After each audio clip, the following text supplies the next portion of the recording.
The bayou's air hung thick with moisture, heavy and damp like the swamp itself. Beneath the oppressive humidity, silence seemed to smother everything. The only sounds to break the stillness were the chirp of crickets and the faint rustling of cypress leaves. Evening descended like a curtain of darkness, swallowing the plantation house whole. A flicker of light from within the mansion's windows was the only sign of life. Reluctant to pierce the overwhelming quiet dot in the distance across the black water, a single figure stood, her silhouette barely visible against the darkening sky. Her name was Amelia, and tonight, she was the bride. But not the bride anyone would recognize. The ring was cold against her skin, slipped onto her finger moments before, a promise made with no witnesses. The stone glinted dimly in the faint light. It was no jewel, no precious diamond, but something rougher, darker. The ring was carved from metal, not just any metal, but the very manacle that had shackled the wrists of slaves who once toiled here. The history of this plantation, the very land under her feet, was burdened with blood, cruelty, and suffering, and now, her husband, though no one could call him a true husband, had bound her to him with a token that whispered of suffering. The moon hung low in the sky, casting an eerie, pale glow over the land. The house was large, almost too large, with dark windows that seemed to swallow any warmth from within. The hallways, though elegant, had an emptiness to them that spoke of neglect. No guests, no laughter, no celebration. Only her and him, Amelia, had always known her life would be different. She was born into a family of little means, but not one of them had ever imagined the fate she would meet. A young woman with no dowry, no prospects, and no family to speak of. She had been sold not with words of greed or gold, but with promises of wealth, status, and a ring forged in darkness. There had been whispers in the town, hushed voices warning her of what she was walking into, but her desperation had made her deaf to them. And so she had come not as a woman marrying the love of her life, but as a pawn piece on a board too large for her to understand. Amelia, his voice broke through the quiet, rough and commanding. Come. Her feet moved without thought, the long silk of her gown trailing behind her, brushing the floor with a soft, almost mournful sound. As she entered the dimly lit parlor, the faint scent of tobacco and candle wax filled the air. Her gaze was immediately drawn to him, standing in front of the grand fireplace. He was a man of authority, his broad shoulders set square and his posture stiff. He turned toward her as she approached, his face unreadable. I don't know if I should be happy, he said, his voice devoid of warmth. You've been chosen, and yet tonight no one else is here to witness it. It's just us, for better or for worse. There was no comfort in his words. There never had been. Amelia stood silently, looking at the man who was now her husband. Her stomach twisted in knots. Her heart pounded with an unsettling rhythm. What had she done? She had given herself to a man she barely knew, and the ring on her finger seemed to mock her every thought. It felt heavier now, heavier than before. Suddenly she heard something, a soft, distant sound. A low moan like wind through the trees, but with an unnatural quality to it. She paused, her breath catching in her throat. The moan grew louder, like a soft, broken cry. Her husband stiffened. You hear that? He asked. The sound was unmistakable now, rising from somewhere deep within the house, a sound like whispers, like voices trapped in the walls. She looked at him, but he wasn't looking at her anymore. His eyes were wide, his gaze searching the darkness beyond the room. The sound stopped abruptly, leaving nothing but an uncomfortable silence in its wake. He cleared his throat, his gaze now fixed on her. It's nothing, just the wind, he muttered. But the nervousness in his voice was clear. Amelia wasn't so sure. The clock on the mantel struck midnight, its heavy chimes ringing through the house. Amelia lay in the grand bed, staring up at the canopy above. Her mind refused to quiet. The silence around her was too much, too thick. The house groaned with age, but something deeper, something more unsettling, seemed to stir beneath the floorboards. It was the ring, the manacle ring. The metal felt like ice against her skin. She tried to remove it, but it wouldn't budge. It was as though it was bound to her now, locked in place by an unseen hand. Suddenly, she heard it again. That whisper. A low, hushed sound like the breath of someone standing just behind her, whispering in her ear. But when she turned, no one was there. The room felt colder now.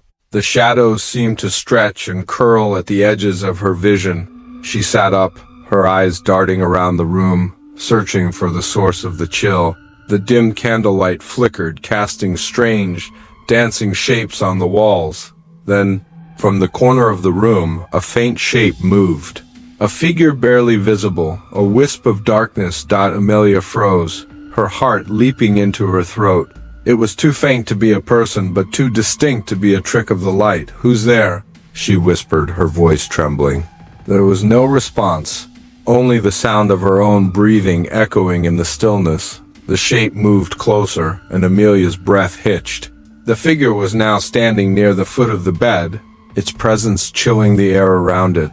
"Please," Amelia whispered, her voice barely a breath. "Go away." But the figure didn't move.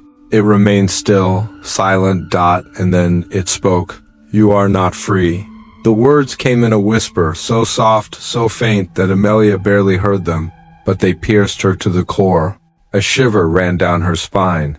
"Who are you?" she gasped, her voice rising in desperation. The figure didn't answer, but the temperature in the room dropped even further.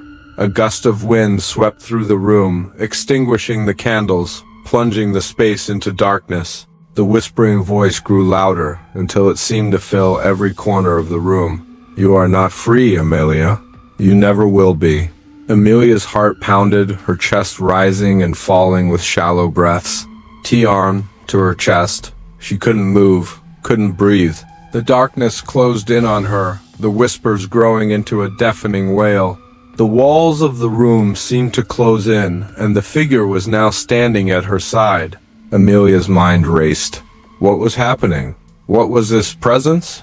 The figure's voice was almost a hiss now, as if it came from deep within the walls themselves. "You are bound, Amelia. And the price is yet to be paid?" The pain in her hand grew unbearable, and she screamed, a sound torn from her throat. But there was no one to hear it, no one to help her. And then, just as suddenly as it had come, the pain stopped. The figure was gone. The darkness began to recede. The room was silent once more, but Amelia knew, deep in her bones, that the curse had begun. The price had been set. There was no escaping it now. She looked at the ring once more. It seemed to glow faintly in the moonlight, its cold metal a reminder that her fate had already been sealed. And somewhere, in the deep recesses of the house, a voice whispered again, "You are not free. Free." Amelia's eyes fluttered open to the sharp cry of a crow, perched on the edge of the window. The room was still dark, the morning light struggling to pierce through the thick curtains. It was as though the house refused to let go of the night. The air, thick with the scent of mildew and old wood, felt colder today, heavier. Her hand trembled as it reached for the ring. The manacle's coldness stung her finger, a constant reminder of the vows made in darkness. It was only a symbol, she told herself, but the weight of it felt like the weight of the world. The night had passed without event. Or so it seemed. The whispers, those damned whispers, had ceased the moment the sun touched the horizon. But they left an imprint, a trace of dread lodged deep in her bones. Every creak in the floorboards, every groan of the house felt like a warning. And still, there was no one. No one to explain, no one to reassure her that everything would be all right. There was only him, her husband. Charles stood by the window in the parlor, his back turned. His tall frame loomed, his posture stiff. He was as immovable as the mansion itself. The fire crackled softly in the hearth, sending thin plumes of smoke curling up the chimney. "Did you sleep well?" he asked, his voice distant. The question seemed forced, as though it held no true meaning. Amelia didn't answer. Her eyes lingered on his back, her thoughts running wild. She had seen him only in glimpses the night before, his sharp features silhouetted in the dim candlelight. But there had been something in his face, something she hadn't quite understood. His eyes had been hollow, empty, like a man who had been too long in the dark. The ring around her finger felt like a chain now, not just a binding of metal, but a curse. "Charles," she whispered, her voice trembling. He didn't turn. "I never asked for this," she continued, though her words felt lost before they even left her lips. "I never asked to be here." Charles finally turned, his gaze cold and hard. His eyes were too intense, too piercing, as if they could see straight through her. He took a step toward her, his boots making a heavy sound against the wooden floor.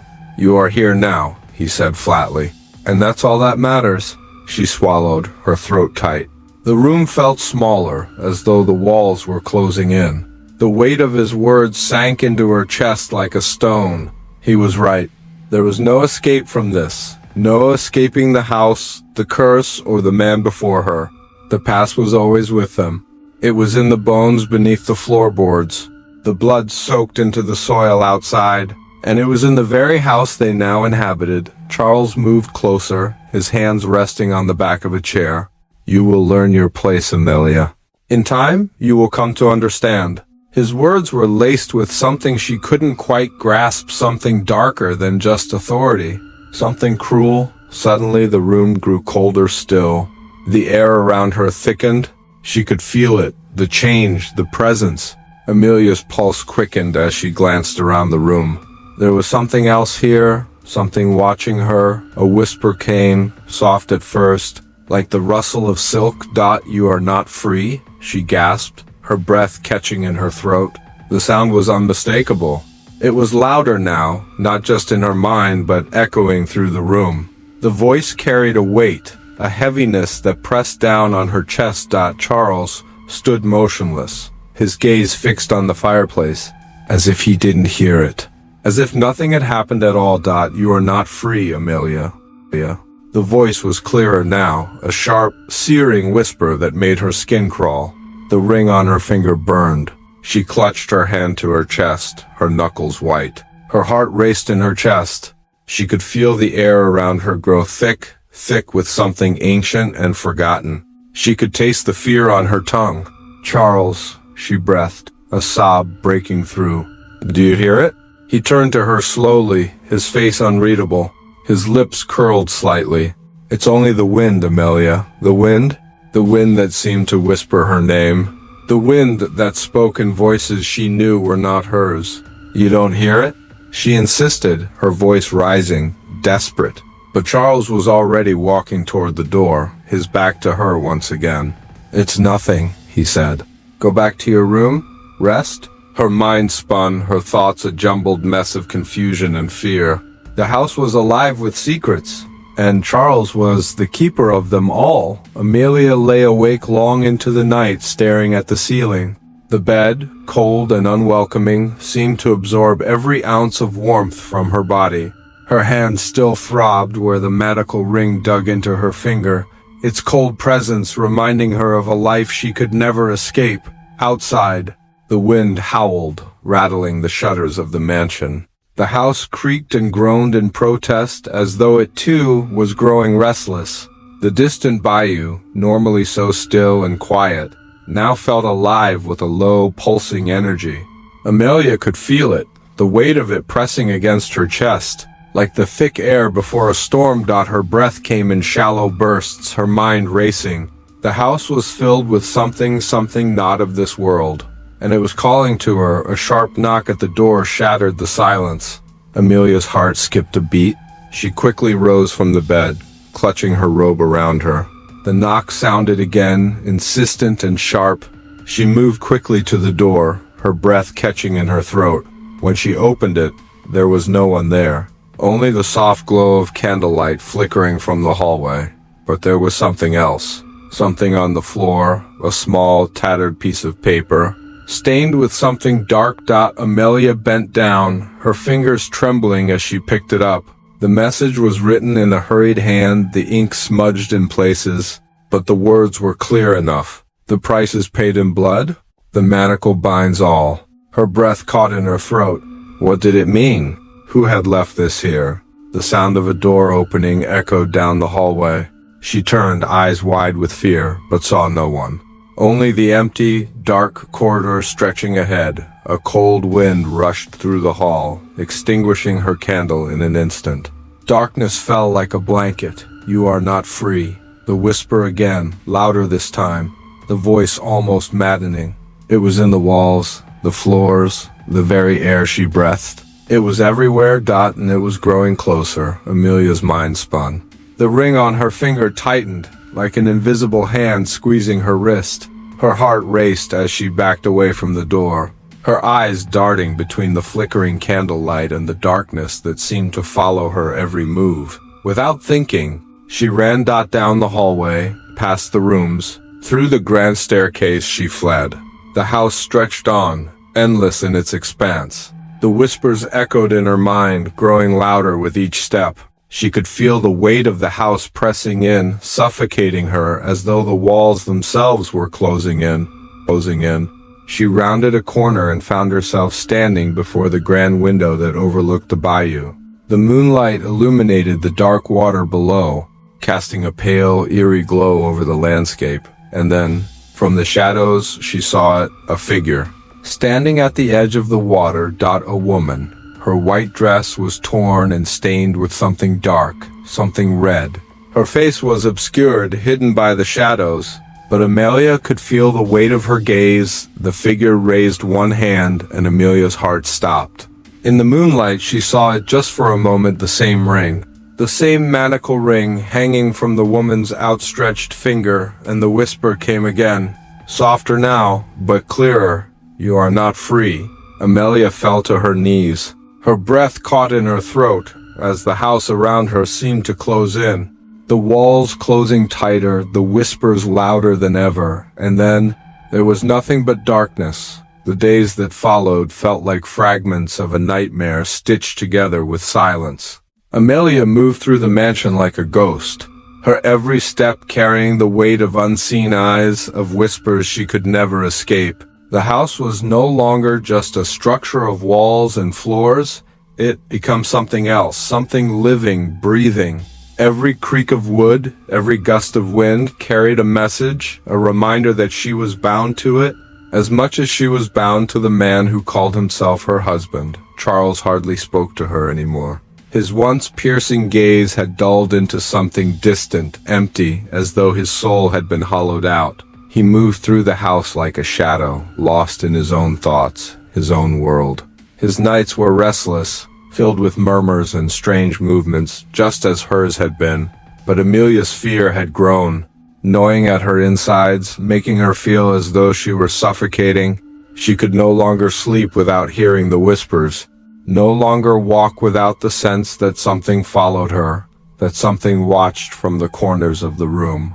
The ring on her finger felt heavier each day, as though it was drawing her down, pulling her into the earth, into the darkness that lay beneath. Tonight, the whispers were louder than they had ever been. She had wandered to the parlor again, though she did not remember how she had gotten there. The coldness in the room bit into her skin, and yet the ring on her finger burned like a fire.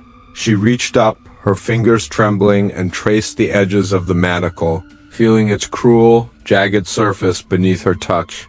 The pain, the connection, the weight of it was all too much. "You are not free." The words whispered, floating through the air like smoke, settling deep inside her chest. The voice, though faint, was unmistakable. It was a woman's voice. A voice she knew. Without thinking, Amelia turned. The figure stood before her, familiar, but not.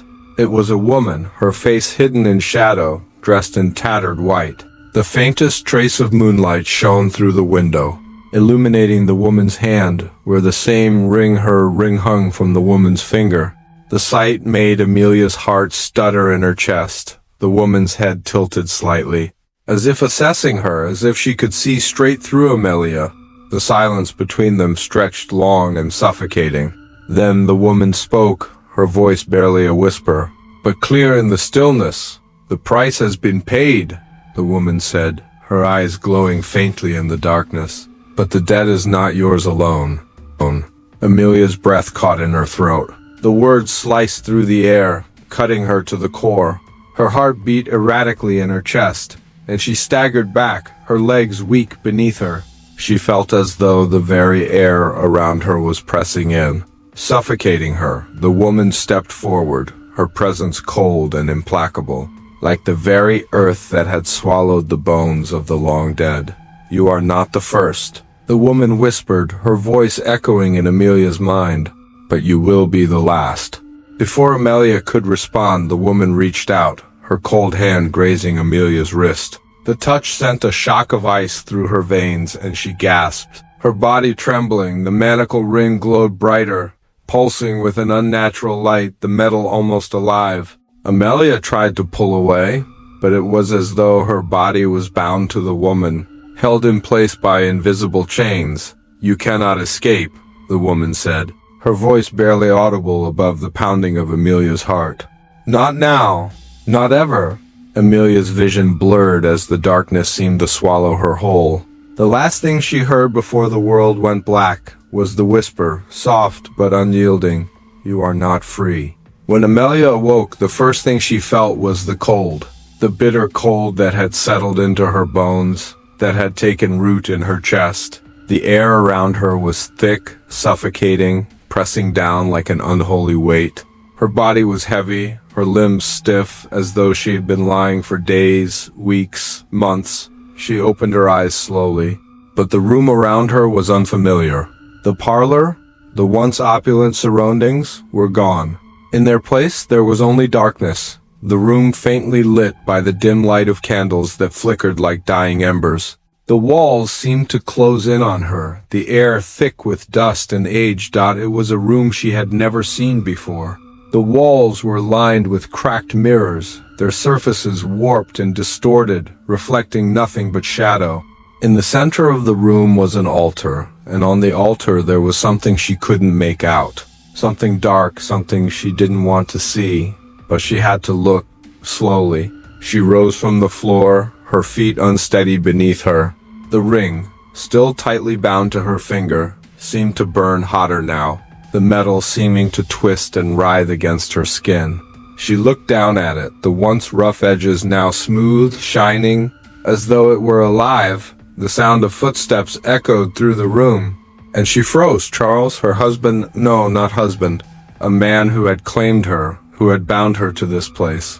To this curse he appeared in the doorway, his face pale, his eyes wide. His hair was disheveled, his clothes torn as though he had been through some great ordeal. But there was something else in his eyes now, something dark, something broken. Amelia's voice faltered, her throat dry. "What is this?" Charles didn't respond immediately. Instead, he stepped forward, his eyes never leaving her. The air between them crackled with tension, with unspoken words, with the weight of something terrible. He stopped just inches away, his breath shallow. "You've felt it, haven't you?" he asked, his voice barely a whisper. "The house, it never lets go. It never lets you free." Amelia felt a chill crawl up her spine, the truth slowly settling into her heart. The house? The manacle. The curse that bound them both. "You are not free," she whispered, the words tasting bitter on her tongue. Charles's face contorted, his eyes darkening. The shadows around them seemed to grow longer, more oppressive. "You never were," he replied, his voice breaking. "None of us were." For the first time, Amelia saw the true horror that had consumed him, the terror that had driven him to this madness. He wasn't just a man tied to the land. He was as bound as she was, bound by the same ring, the same debt. A heavy silence filled the room. Charles reached out slowly, his hand trembling. His fingers brushed against the manacle ring, and the moment his skin made contact with it, a cold shock surged through them both. The ring pulsed again, brighter, stronger, and then the room began to shift. The walls, the mirrors, the altar, they all distorted, stretched, and twisted. The house groaned, a deep, hollow sound that seemed to come from the earth itself. The floor beneath them trembled, as though the foundation of the mansion was breaking apart, consumed by the very curse they had awakened. A loud crack echoed through the room, and the candles flickered violently. The altar before them split open, revealing the dark, twisted shape of a figure beneath it, a figure of bone, a flesh long decayed. A voice filled the air, louder now, booming through the house. The price has been paid. The debt is settled. The house has claimed its own. Amelia's heart raced, her breath caught in her throat. The ring was no longer just a symbol. It was a part of them, part of the curse, part of the debt, part of the house. And as the figure rose from the altar, a haunting, skeletal hand reaching toward them, Amelia realized the truth. They were not free. The curse was never meant to be broken. And yet, here you are, still listening. The whispers are not done with you. What will you do with the truth you've uncovered? Will you walk away, or will you face the price that must still be paid? Leave your thoughts in the comments below. What do you think lies hidden in the shadows of this cursed house? And don't forget to like and subscribe, for the secrets we've only begun to unravel might just be waiting for you in the next story.